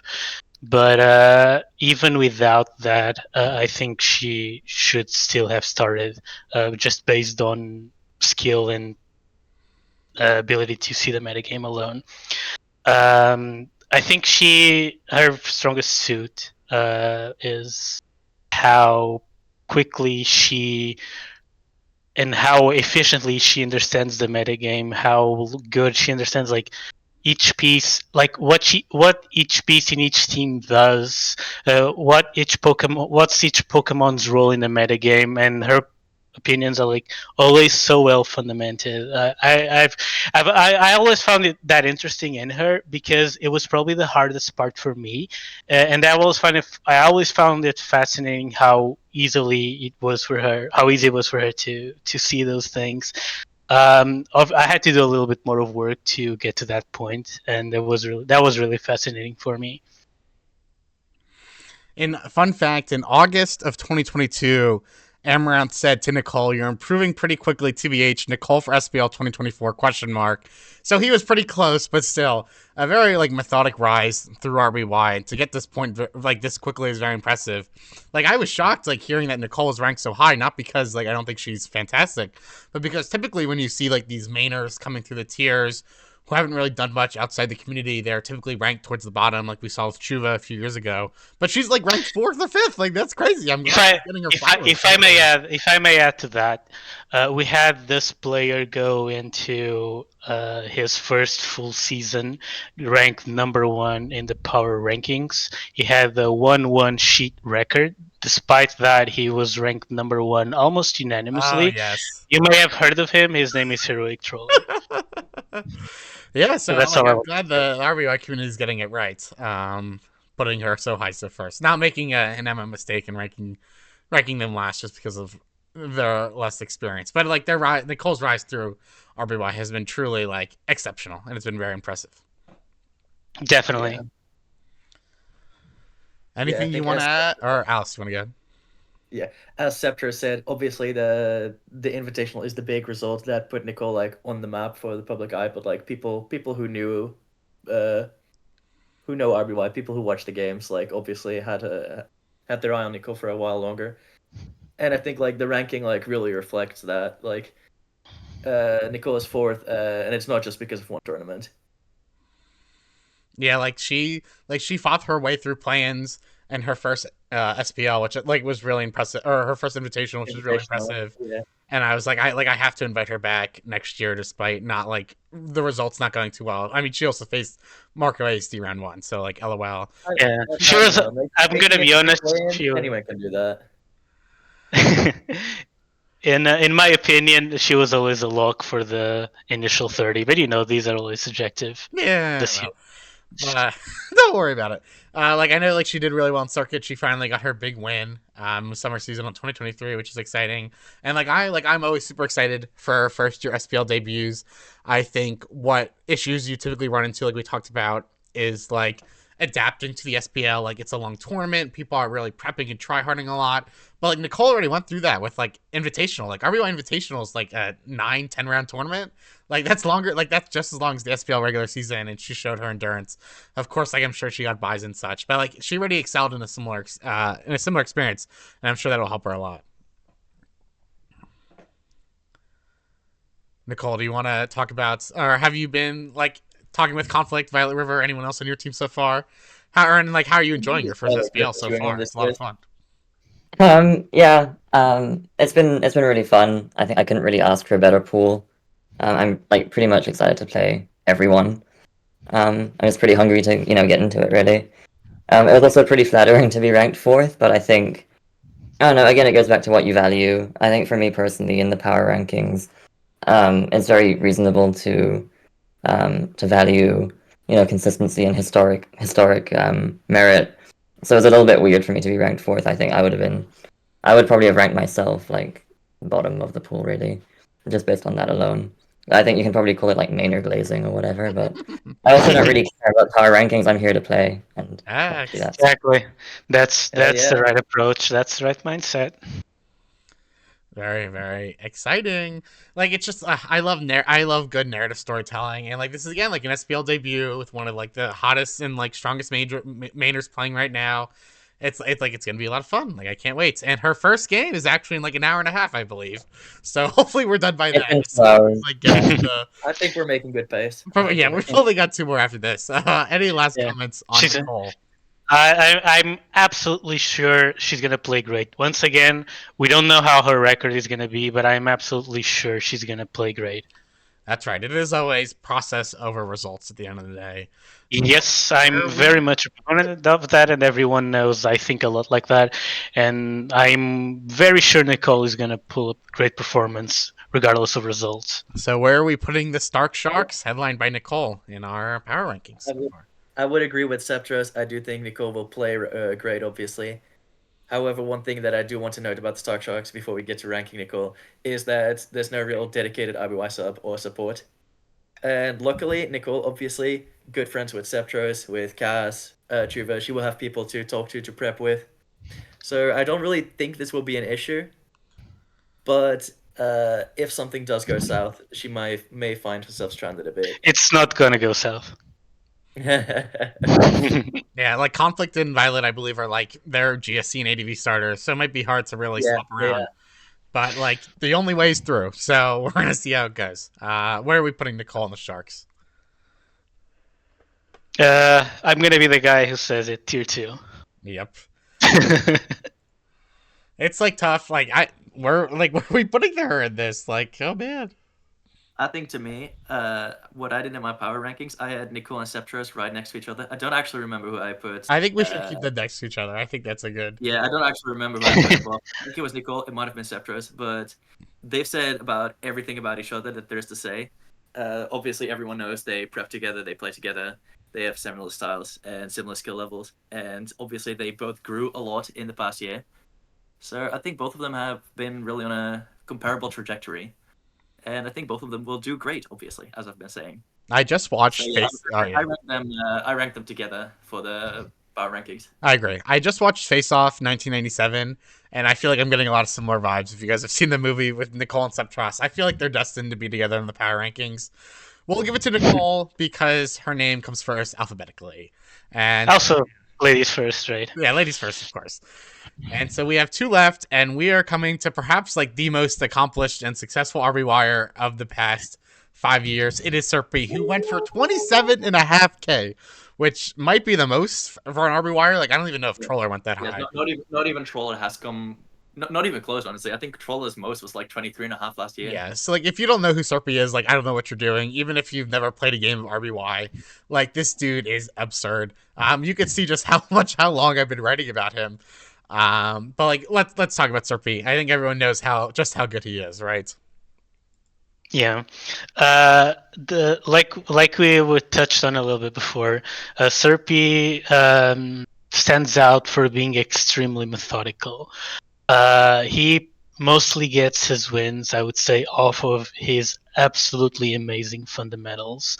Like he's gonna know what's the best play, like the vast majority of the time.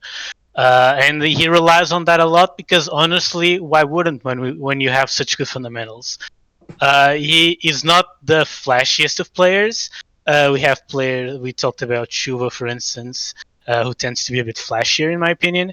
But that doesn't mean he's worse at all. Like we're talking about a really, really, really good player. I mean, like Emma was saying, what are you doing if you don't know him?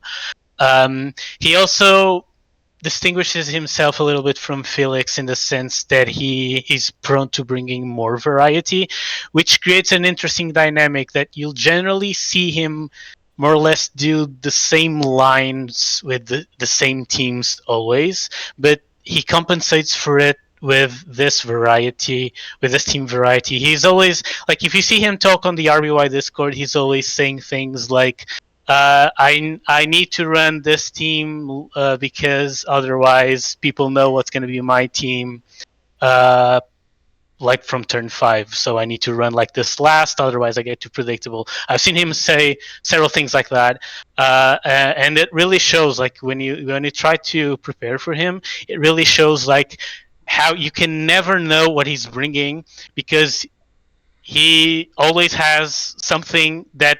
More than one thing that fits the criteria of what he's been doing for the past 10 turns or so. Yeah, Serpy, Yeah. Like, I think I see a lot. Like, Serpy and Felix are both very similar to me.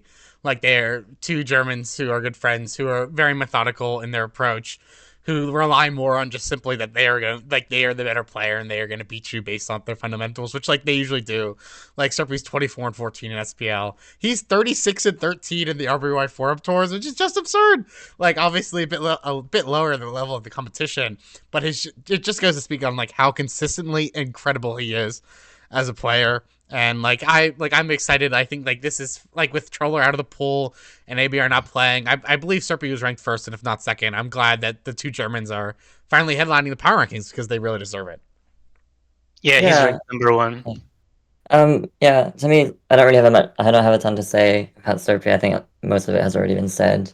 He's very similar to Felix, of course. Yeah, I think what's interesting about him is that he actually brought a decent amount of like pretty unconventional teams to the circuit tours this year, often dropping like a few of the normals. So it'll be pretty cool to see if he whips them out in, a few games this season. I was also pretty surprised by the price, actually. I thought that like 27k for only RBY is, pretty steep. But I think a lot of people don't know that, but Serpy is solid player in Fairy Gens too. You just never get to see it. But this is true. He actually did well. I bet Aliss can tell that better than anyone. Yeah, he was winning games like last World Cup and like SV Ubers. Like what? Yeah. I was shocked. He made playoffs of Earl T before. I think it was a success. Like he's and another like incredibly like just super strong fundamental, and like he has Aliss again for I think like the third year, like we mentioned, and then Blazing Dark, who is another like really big innovator and strong RBY player as well. So I have a lot of expectations for the Team Raiders, which is like tough to say. Like I remember Serpy a few years ago, like he beat Troller in the finals of SPL and it made the Sharks, I think there was on a time, not pick RBY in tiebreaker, which was absurd. Like he's had some incredible highs, and like I'm just super excited to see how he goes. Yeah, I'd like to say me and Serpy were back on the Raiders. We were together last season as well, but not on the Raiders. 2 years ago, we won the season, and as Emma said, Serpy played a very big role in this. And I don't know if anyone's been watching the interviews on the Smoke on YouTube. If you haven't, check them out. Gold Mason, etc. They all did a really great job. But in the Raiders interview, Ryza basically said like Serpy and Sky Penguin, those were the two players he basically he wanted to run it back with them because they were so instrumental to a victory 2 years ago.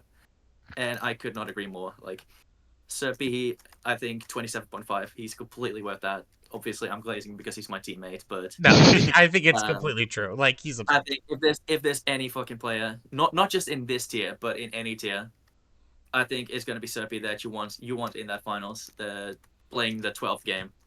That to me is like Serpy. Yeah, I'm glad the Germans are getting their very deserved glaze on a podcast hosted by me. I think they definitely deserve it. Anything else about the Team Raiders?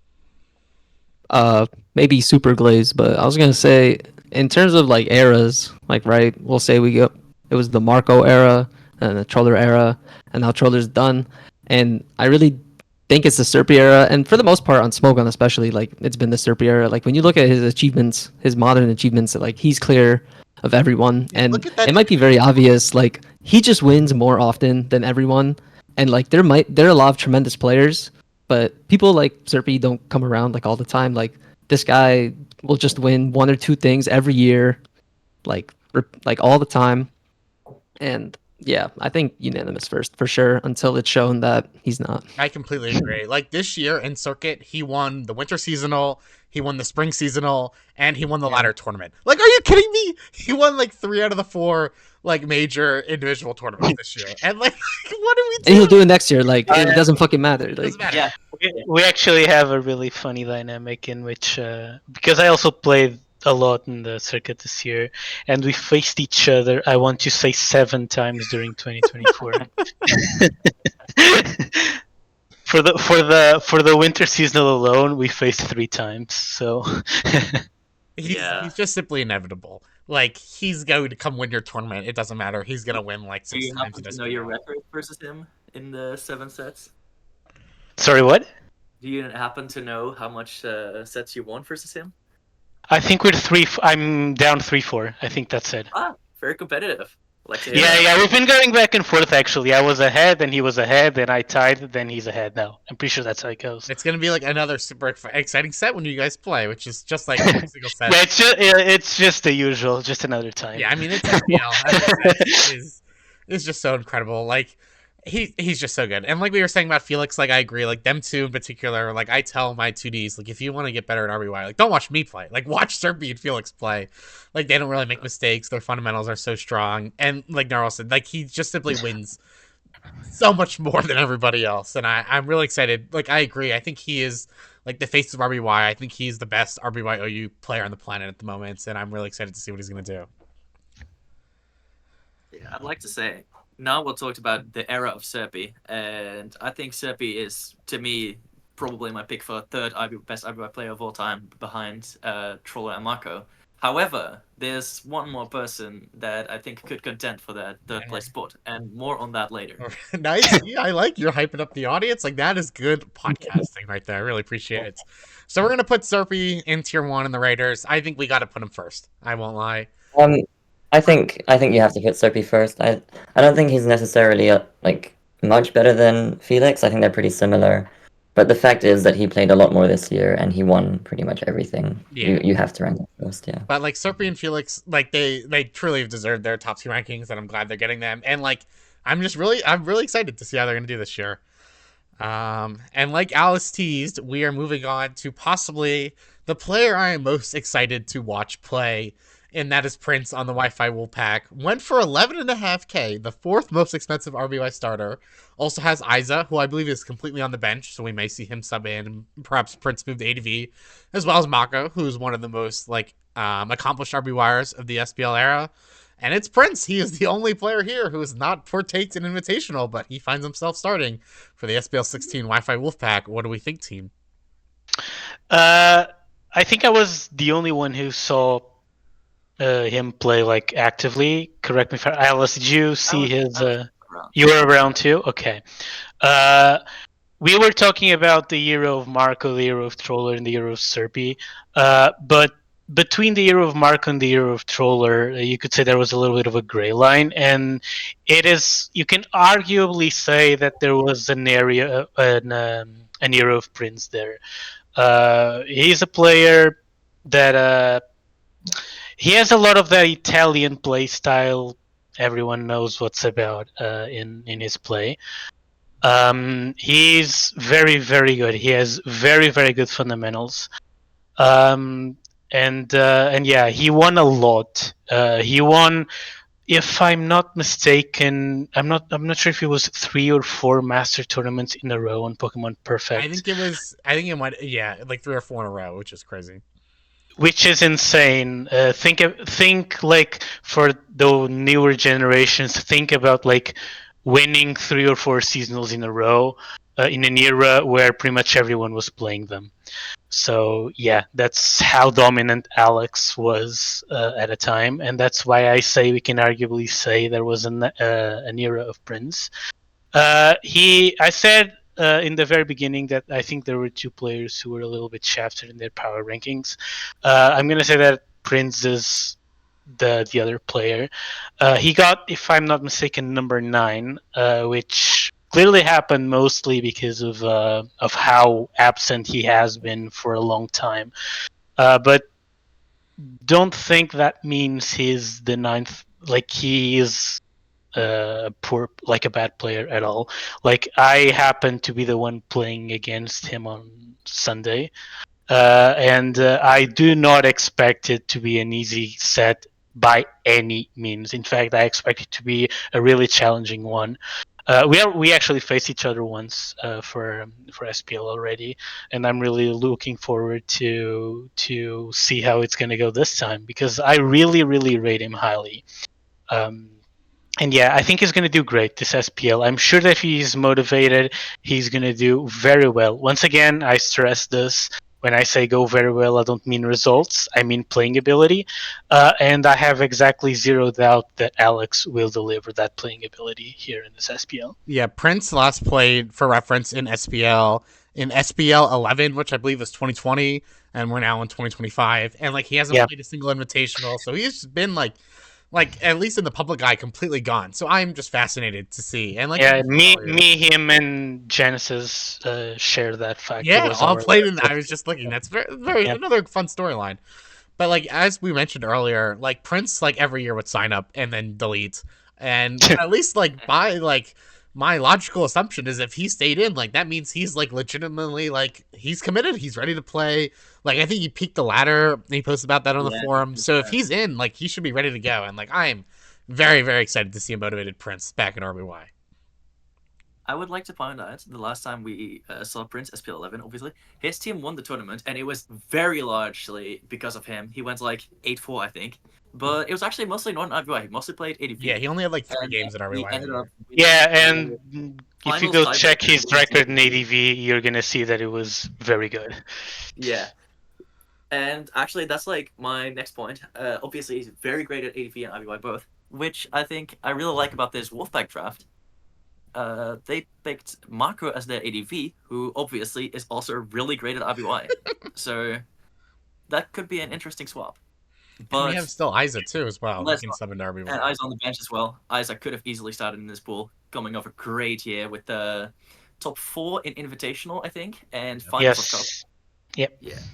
But as much as I'm hyping up Marco and Isaac because I think they're both spectacular players, I don't think we'll be seeing them touch RBY because to me, Prince is honestly when I started playing, he was the golden standard.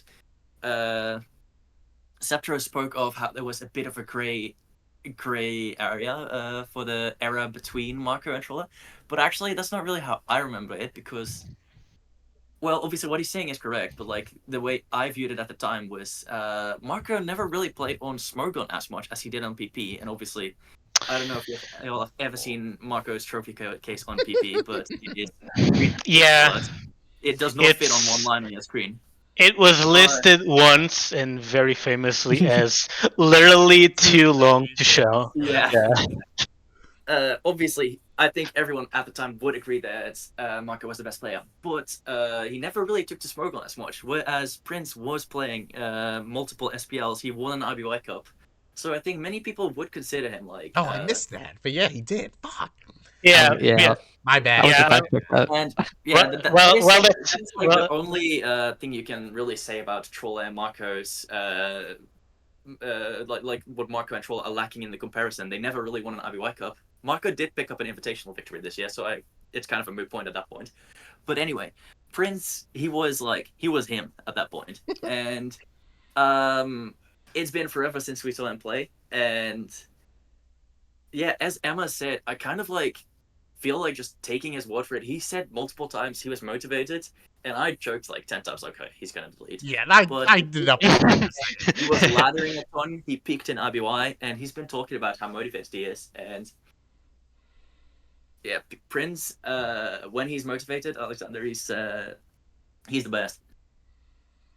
So I think this 9th place ranking, I think it's gonna blow up in the PS phase, and I'm very excited to see it. Yeah, I think it's like we were saying before. You have to tie break somehow, and clearly the rankers used like recency as a way to tie break. I think it's very unanimously agreed on that there's a lot of players in this pool who are very close to each other in skill, and I think almost every of the rankers felt that, and well, they had to use some criteria. I don't think anyone in this pool thinks, and maybe that's a little bit of a downside of power rankings, I don't think anyone in this pool is saying Prince is bad, he's only number 9, because like it's just not that way. He's very good, and anyone who like looks at that ranking and thinks that will quickly see that is very, very wrong. Mm. Yeah, I'm showing my ignorance here. Really, I have like pretty much nothing to say about him, since he hasn't played anything. I think other than like the odd World Cup since I've started. Obviously, he used to be among the very top, but I have very little idea what to expect. Although he did top ladder and he's participating in the ongoing seasonal, so he does seem pretty motivated, and I'm sure a player of his caliber has been talked up so highly, can just show up and demolish everyone. I think in 2024 we had like quite a few old players making their comebacks and doing very well. particularly Peas and Marco, who won GC and Invitational respectively. I did feel that they were a little bit carried by their strong fundamentals, and we're missing a few things in how the meta has evolved, like Narwhal was talking about with aggression, especially aggression with the normals. I think getting Taurus and Snorlax, getting those guys in a lot and just clicking a lot of attacks is, where we're going nowadays. And I think Prince might have to do a little bit more on SPL, but I'm completely sure that he's capable of it. Yeah, I'm really fascinated to see like Prince especially go up against like the Germans or Chuva. Like Chuva is I would assume like the way Prince plays, which is how Chuva plays now, is gonna be like pretty different. So I'm really excited to see that. But like people say, like Mons is Mons. Like Prince is one of the best RBYers of all time. And like if he's motivated to learn about, and like he has Isa who's been like super involved and can definitely help him there. And like if he just gets up to date, I'm really excited. And like you don't uncommonly see like these old heads come back to SPL who haven't played in forever. And like sometimes there's a lot of rust, like we saw with Spies originally, but sometimes like Yeah. with like Marco, I can speak a little bit about that first-hand experience if you want after you finish. But yeah, you see this in SPL across all the tiers, and like sometimes it crashes.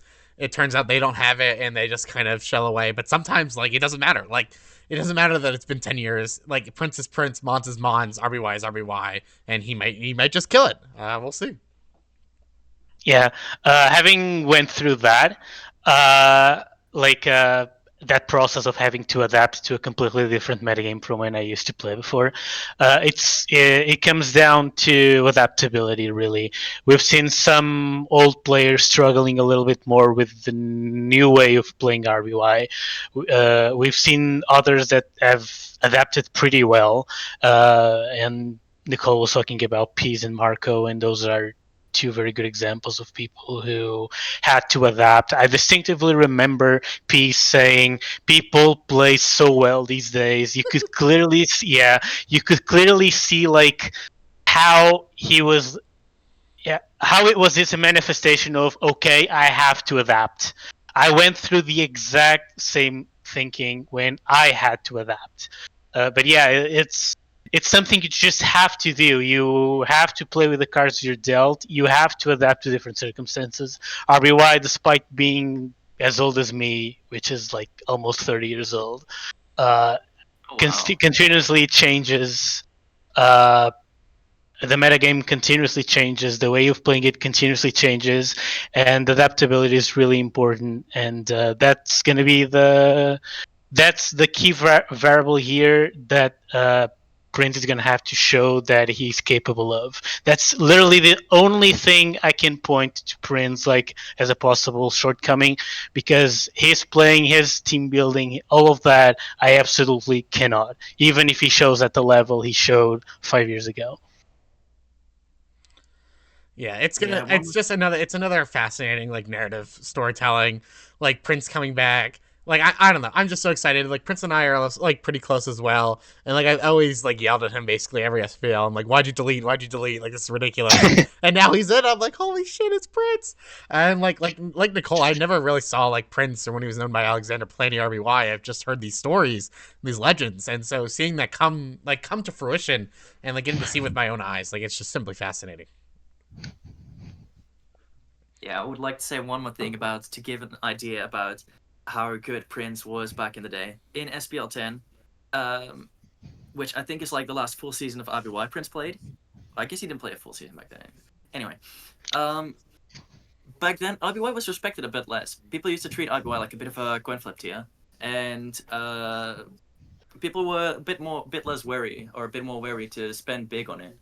And Prince was actually the only player to break 5 digits. He went for 13k. The next most expensive RBY players was his heroic Trawler for 8k. So that should give you a bit of an idea of how Prince was regarded. Yeah, definitely. Yeah, and as y'all said, obviously he has some adapting to do.